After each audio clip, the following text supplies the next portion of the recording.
Mesdames et messieurs, merci de faire confiance au Journal de la Ville et tout de suite les sommaires. La rentrée parlementaire s'est ouverte ce mardi 15 mars 2022 au Sénat. Le président Modeste Bacilukwebo appelle le gouvernement à l'orthodoxie financière et à tenir compte des conditions de vie de la population dans l'exécution du budget.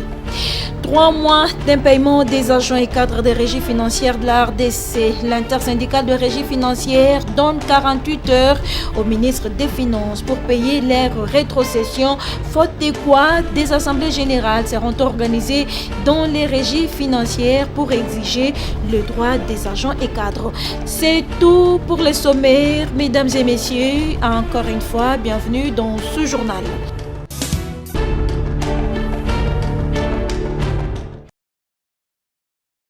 Le Sénat a officiellement ouvert ce mardi 15 mars la session parlementaire de mars. C'est une session législative consacrée notamment au contrôle du gouvernement. Une session qui s'ouvre après les votes du budget 2022 lors de la session de septembre dernier. À ce sujet, le président du Sénat, Modeste Bacilukwebo, a appelé le gouvernement à l'orthodoxie financière et à tenir compte des conditions de vie de la population dans l'exécution du budget. Dans son propos, Bacilukwebo a indiqué que l'adoption du budget ne doit plus être une simple formalité ou un rituel annuel de bonnes intentions sans impact réel sur le quotidien de nos concitoyens, mais plutôt l'expression de leurs attentes dans leur train de vie. C'est pourquoi il exhorte le gouvernement à se pencher sur les mesures fiscales déjà définies afin d'atteindre ses objectifs. Ceci pour lui permettre de réaliser une bonne exécution du budget 2022, a exhorté Bacilukwebo. La loi des finances pour l'exercice 2022 est en vigueur depuis sa promulgation par le chef de l'État dans la soirée du 31 décembre au 1er janvier 2022. Il est chiffré à 2,253 milliards 9 394 270 francs congolais. C'est l'avant-dernière session ordinaire avant les élections prévues en 2023. Elle sera surtout marquée par l'examen des matières électorales.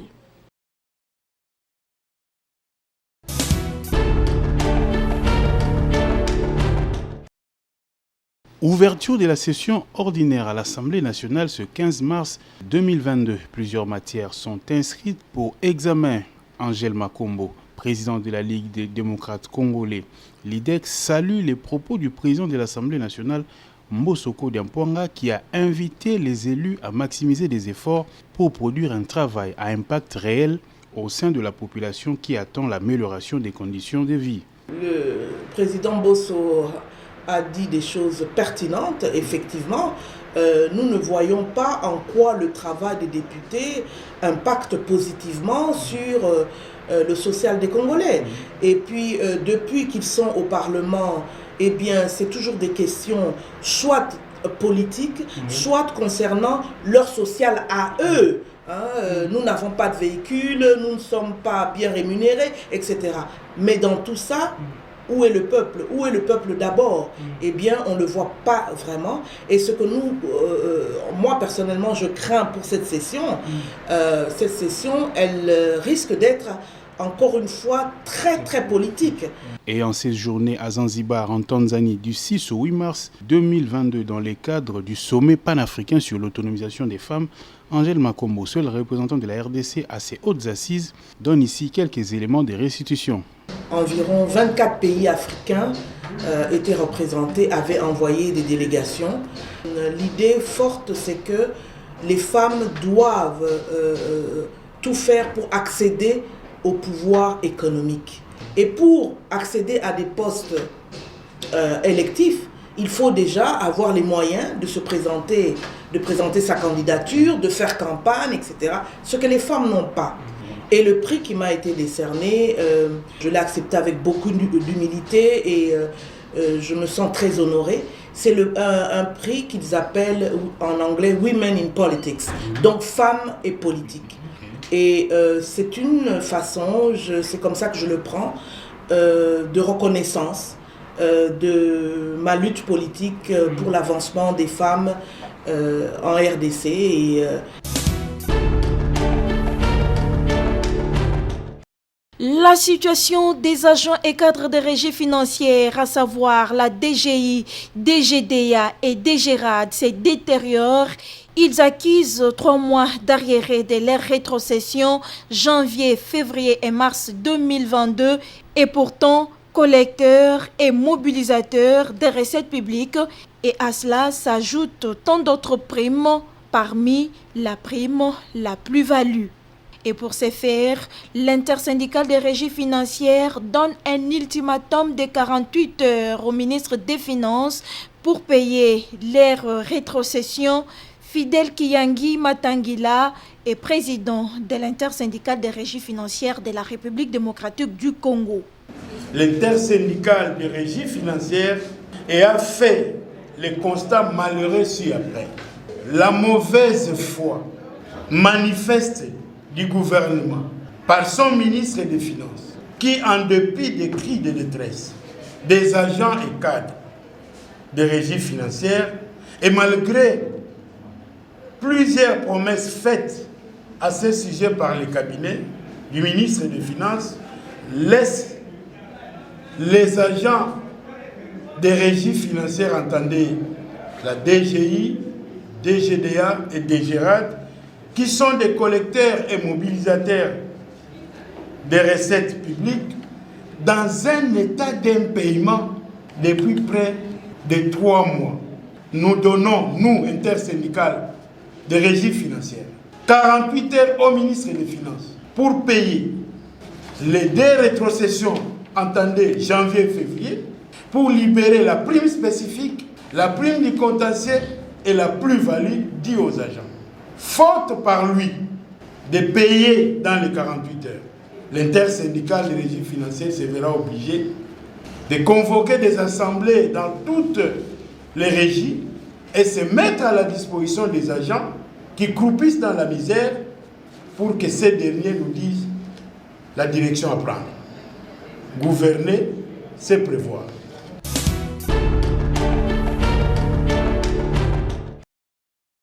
Le ministre de l'enseignement primaire, secondaire et technique, le professeur Tony Mwabakazadi, accompagné du secrétaire général Christine Nepa et de l'inspecteur général à l'EPST, a présidé ce dimanche 13 mars dans la salle rotonde dans la cité de Kenge la réunion avec les directeurs provinciaux de l'EPST, les inspecteurs principaux provinciaux, les directeurs provinciaux du service de contrôle et de la paix des enseignants, ainsi que tous les responsables des sous-divisions des pôles de l'inspection de l'EPST et le chef d'antenne du CECOP, et c'est en présence des députés nationaux et provinciaux élus du Bandundu, le ministre provincial en charge de l'éducation, l'intersyndicale de l'EPST, l'ANAPECO et les militants de l'UDPS et du CDR.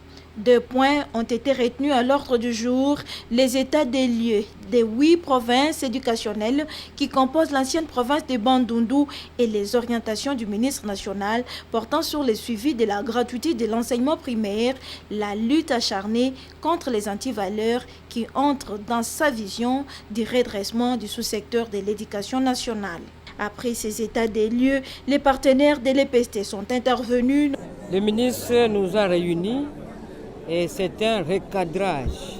Tout ce qu'il a dit, s'il y a ceux-là qui ont retenu, ça nous permet de bien travailler. Il a dit, c'est lui qui va marcher avec lui, c'est celui qui travaille bien. Nous devons continuellement nous battre pour améliorer la qualité de l'enseignement, consolider la gratuité de l'enseignement primaire et aussi renforcer la gouvernance, sans oublier le renforcement de la lutte contre les anti-valeurs. Le député Passisa Pamba a salué la tournée du ministre Tony Mwabakazadi dans la province pour s'enquérir de la situation sur terrain. Écoutez, le ministre de l'EPST, pour moi, passe comme un ministre un peu exceptionnel, dans ce sens que 100 jours depuis qu'il a nommé les responsables des divisions provinciales, Au fait, ces ambassadeurs dans les différentes provinces éducationnelles, il est descendu lui-même sur terrain pour une mission d'inspection, une mission d'évaluation pour comprendre les compétences respectives des uns et des autres pour apprécier la performance de ce qu'il s'est fixé comme objectif. Le ministre tient à ce qu'après cette séance de travail, que tous les problèmes soient résolus au niveau des provinces éducationnelles et a promis de répondre positivement aux différentes préoccupations des prophètes.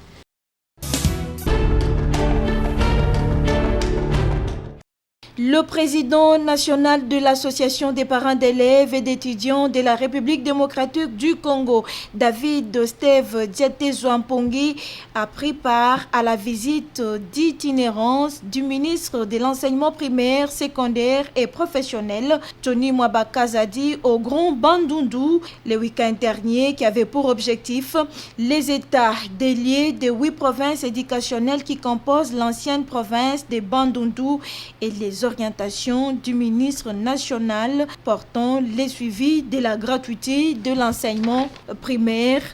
La lutte acharnée contre les antivaleurs qui entrent dans sa vision du redressement du sous-secteur de l'éducation nationale. Prenant la parole, le président de l'ANAPECO a dans sa communication rendu hommage aux parents pour les sacrifices qu'ils continuent à endurer du fait des effets induits de la gratuité. Les parents continuent à supporter les enseignants NU, nouvelles unités, et les enseignants NP non payés. Et pourtant, ils ne sont ni employeurs ni pouvoir organisateur de l'éducation, poursuit le président de l'ANAPECO qui s'inquiète de voir que l'État, qui a le pouvoir de battre la monnaie, laisse aux parents de s'occuper de ses enseignants. Laissés pour compte. David Steve Diatézoa a à cette occasion béni tous les parents, tous les enseignants et a rassuré le ministre que les parents continueront à les soutenir car le blocage ne vient pas de lui. À en croire le président de l'ANAPECO, le ministre de l'EPST, Tony Mwabakazadi, se bat du mieux qu'il peut pour être dans les pelotons des têtes à l'ère du bilan.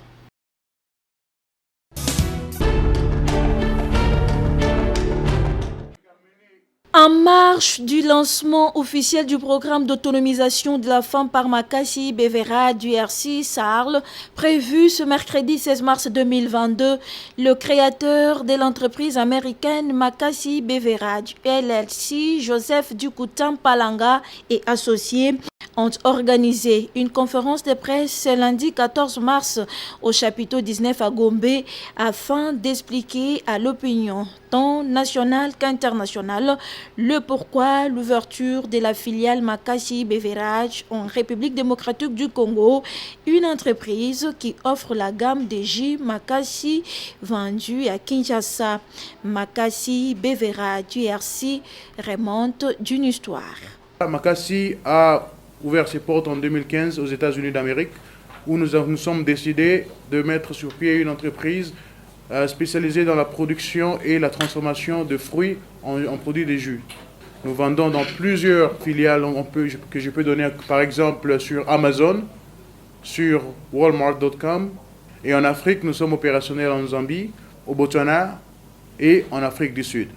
Et en RDC, comme étant un pays pilote, c'est là où nous voudrions lancer officiellement le Human Empowerment Programme pour autonomiser les femmes. La création de cette entreprise de transformation des jus et son ouverture en République démocratique du Congo est pour matérialiser la vision du chef de l'État Félix Antoine Tshisekedi Tshilombo, celle de créer les millionnaires congolais à travers l'entrepreneuriat, rassure Joseph Dukutan Palanga. Comme cela rejoint aussi la vision de notre actuel président, son Excellence Monsieur le Président Tshisekedi, qui étant qu'un jeune Congolais et un entrepreneur, nous sommes en train de soutenir à 100% sa vision et nous voulons évoluer ensemble avec les dames qui nous accompagnent. Et la femme étant un élément influent dans la société, elle est mise en exergue par Makassi DRC. Nous allons recruter les dames, nous allons leur former et nous allons leur donner une opportunité de faire des affaires avec nous, moyennant $0. Et nous leur donnons un crédit nature de nos produits. Elles vendent dans les villes où elles sont implantées. D'ailleurs, ce mercredi 16 mars sera lancée la première promotion des 150 femmes distributrices de produits Makassi ayant suivi la formation des mises à niveau du programme d'autonomisation.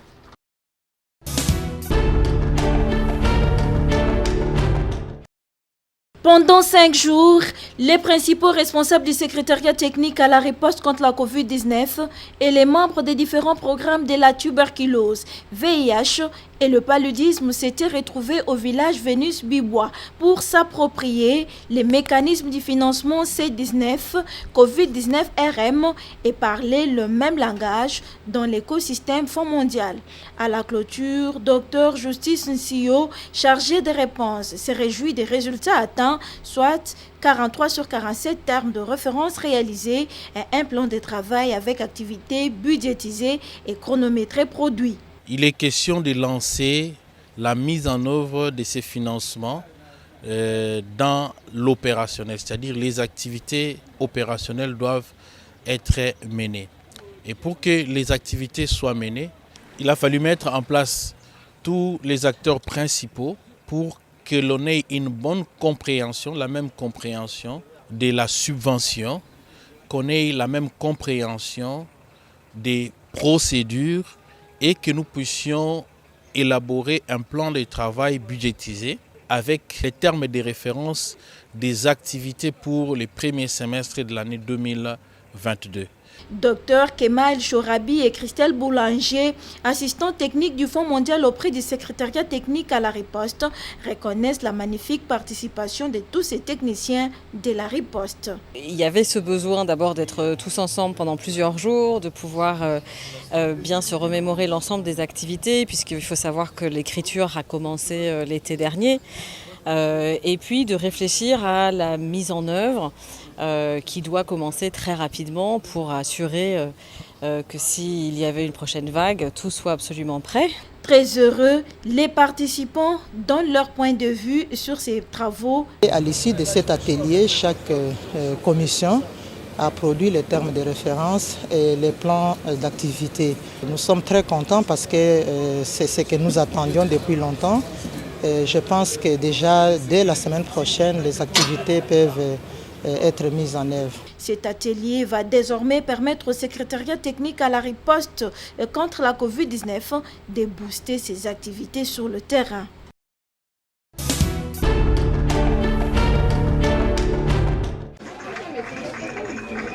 Prestation de serment des nouveaux biologistes médicaux le week-end dernier à l'INPS dans la commune de Kasavubu.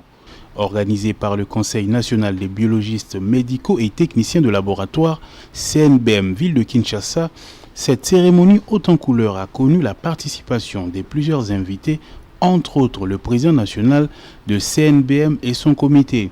Prenant la parole, la présidente provinciale de CNBM Ville de Kinshasa, Pélagine Kangou, a sensibilisé ces nouveaux biologistes médicaux au sens des responsabilités à ce travail si noble, ainsi qu'au professionnalisme et au respect de l'éthique. Prêter serment, c'est prendre un engagement. D'ailleurs, le fait d'avoir fait le laboratoire, on a pris l'engagement de travailler au labo, on a pris l'engagement de servir. Mais alors, il faut avoir une conscience qui veille. Nous les avons. Dans la corporation, on a organisé les prestations des serments. Il y a des mots qu'ils ont récités, des mots qui émanent de l'éthique, des mots qu'ils doivent à tout moment, auxquels ils doivent se référer à chaque fois qu'ils doivent prester au laboratoire.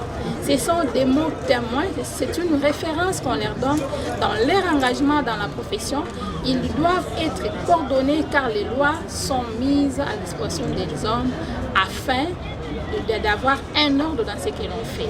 Donc, les gens qui sont venus prêter serment aujourd'hui sont venus prendre un engagement solennel vis-à-vis de leurs pairs, vis-à-vis de leur profession et vis-à-vis aussi de la nation congolaise. En présence du comité national de CNBM, de la famille et des invités, de nouveaux biologistes médicaux ont prêté serment et une attestation des prestations de serment leur a été remise pour sanctionner leur travail. Un des heureux promus dit ici sa satisfaction. On vient de prêter serment aujourd'hui, étant biologiste.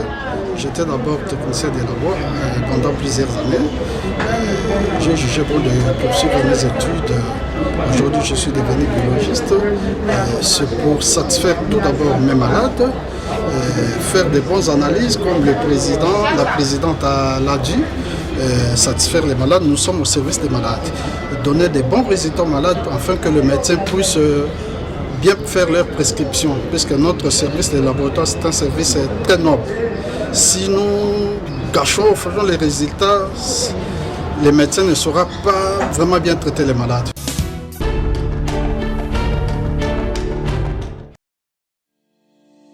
La DGRK à l'ère du numérique. Payer l'impôt n'a jamais été aussi facile. Désormais, plus besoin de vous déplacer. Où que vous soyez, payez vos impôts en ligne 24 heures sur 24, en toute sécurité et en un clic, au moyen de l'application web de télédéclaration et de télépaiement iDGRK. À partir de votre smartphone, tablette ou ordinateur, rendez-vous sur www.e-dgrk.com. Cliquez sur le bouton e-déclaration. Ensuite, renseignez les données ou les informations afin d'accéder à la plateforme et effectuer vos déclarations et vos paiements en ligne. Attention! Impôt foncier et impôt sur le revenu locatif, exercice 2022, au plus tard, ce 31 mars 2022. Aucune parcelle de Kinshasa sans paiement de l'impôt foncier. Ensemble, construisons notre ville en payant l'impôt. Message de la Direction générale des recettes de Kinshasa.